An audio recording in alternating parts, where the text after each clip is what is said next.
Is Mark Carney the future of Canada's leadership? Mark Carney, a highly respected economist and former central banker, has now stepped into the political arena as the newly elected leader of Canada's Liberal Party. With this victory, he positions himself as the successor to Justin Trudeau, potentially becoming Canada's next Prime Minister. But who exactly is Mark Carney, and what does his leadership mean for Canada's future? To understand his political stance and how he intends to handle Canada's relationship with the United States, we must first look at his long and impressive career in the financial world. Carney made a name for himself in the economic sector long before entering politics. From 2008 to 2013, he served as the governor of the Bank of Canada, where he played a crucial role in steering the nation through the global financial crisis. His leadership and strategic decisions were credited with helping Canada emerge from the crisis more stable than many other G7 nations. Following this, he became the first non-British governor of the Bank of England, serving from 2013 to 2020. During this time, he navigated significant challenges such as Brexit, ensuring economic stability in the UK amid political and financial uncertainty. In 2018, while still leading the Bank of England, Carney made headlines for openly criticizing then US President Donald Trump's tariff policies. He warned that such protectionist measures could harm the global economy and negatively impact international trade. His opposition to Trump's approach foreshadowed what would become a key theme in his political career. Standing firm against US economic pressure, Carney's transition to politics has been swift and impactful. Upon securing the leadership of Canada's Liberal Party with an overwhelming 85.9% of the vote, he wasted no time in making bold statements about Canada's sovereignty. In his victory speech, he strongly rejected Trump's recent suggestions about annexing Canada as the 51st state, declaring, "America is not Canada, and Canada never ever will be part of America in any way, shape, or form." This powerful declaration was a direct response to growing concerns that the US might seek greater control over Canada's resources, economy, and policies. Carney went further, emphasizing Canada's readiness to defend itself against external pressures. Using a metaphor deeply rooted in Canadian culture, he stated, "We didn't ask for this fight, but Canadians are always ready when someone else drops the gloves." His words resonated with many Canadians who have long felt that their country must assert itself more strongly in the face of US influence. He continued his critique of American ambitions, warning, "The Americans want our resources, our water, our land, our country. Think about it. If they succeed, they will destroy our way of life." These remarks signaled a strong nationalist stance, reinforcing his commitment to protecting Canada's autonomy. One of Carney's first major challenges as the new Liberal leader is dealing with the escalating trade tensions between Canada and the United States. President Trump has imposed a 25% tariff on Canadian imports, a move that threatens Canada's export-dependent economy.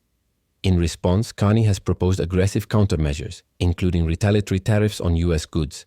He made it clear that these measures would remain in place until the US government demonstrates respect and engages in fair trade practices. Additionally, he has called for Canada to diversify its trade relationships by strengthening partnerships with more reliable allies, reducing its economic dependence on the US. Throughout his leadership campaign, Carney has been vocal about protecting Canada's interests. He pledged to maintain Canada's tariffs as long as necessary, stating, "We will keep our tariffs on until the Americans show us respect." His criticisms of Trump's policies have been direct and unapologetic. Donald Trump has put unjustified tariffs on what we build, sell, and how we make a living. He's attacking Canadian workers, families, and businesses. "We cannot let him succeed, and we won't," Carney asserted. His tough stance has earned him both praise and criticism, with supporters seeing him as a strong leader willing to stand up to American pressure, while opponents worry about the potential economic fallout from a prolonged trade conflict. Carney's commitment to defending Canada's sovereignty extends beyond trade. Responding to Trump's controversial suggestion of annexing Canada, he reiterated, "Canada never ever will be annexed." His emphasis on national unity was clear when he declared, "When we are united, we are Canada strong." These statements reflect his broader vision for Canada, one where the nation is not only economically independent, but also politically and culturally resilient against external influences. Born on March 16, 1965 in Fort Smith, Northwest Territories, Carney has always had deep Canadian roots. Raised in Edmonton, Alberta, he was the son of two educators who instilled in him a strong commitment to learning and public service. He attended Harvard University, where he earned a bachelor's degree in economics in 1988, before continuing his studies at the University of Oxford, obtaining a master's degree in 1993 and a doctorate in economics in 1995. Carney's professional career began at Goldman Sachs, where he worked in various capacities across Boston, London, New York, Tokyo, and Toronto. His roles included co-head of sovereign risk, executive director for emerging debt capital markets, and managing director for investment banking. He played a key role in significant financial events, such as assisting South Africa's post-apartheid entry into international bond markets and managing the 1998 Russian financial crisis. In 2003, Carney joined the Bank of Canada as a deputy governor. By 2004, he had risen to the position of Senior Associate Deputy Minister at the Department of Finance Canada, where he played a pivotal role in the government's profitable sale of its 19% stake in Petro-Canada. His appointment as Governor of the Bank of Canada in 2008 came at a crucial moment as the global financial crisis was unfolding. His proactive measures, including early interest rate cuts and commitments to maintaining low rates, helped Canada recover more quickly than other G7 nations. His tenure as Governor of the Bank of England was equally significant. From 2013 to 2020, Carney focused on modernizing the institution while dealing with the economic uncertainties caused by Brexit. After leaving the Bank of England, he took on a new role as the United Nations Special Envoy for Climate Action and Finance, advocating for sustainable financial policies on a global scale. Carney has also been a vocal critic of the US dollar's dominance in the global economy. In a 2019 speech at the Jackson Hole Symposium, he argued that the world's reliance on the US dollar creates financial instability.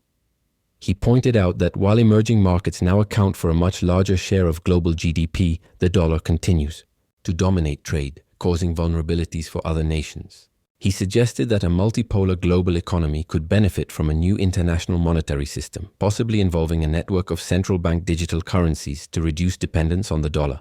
As Canada's new Liberal leader and Prime Minister-in-waiting, Carney faces immense challenges. His economic expertise and history of leadership position him as a capable leader, but his willingness to confront the US, particularly under Trump's leadership, means his tenure will not be without conflict. Whether his tough stance will strengthen Canada's independence or lead to further tensions remains to be seen. One thing is clear: Mark Carney is not afraid to challenge the status quo. His leadership marks a significant shift in Canada's political landscape, and the world will be watching closely to see how he shapes the nation's future.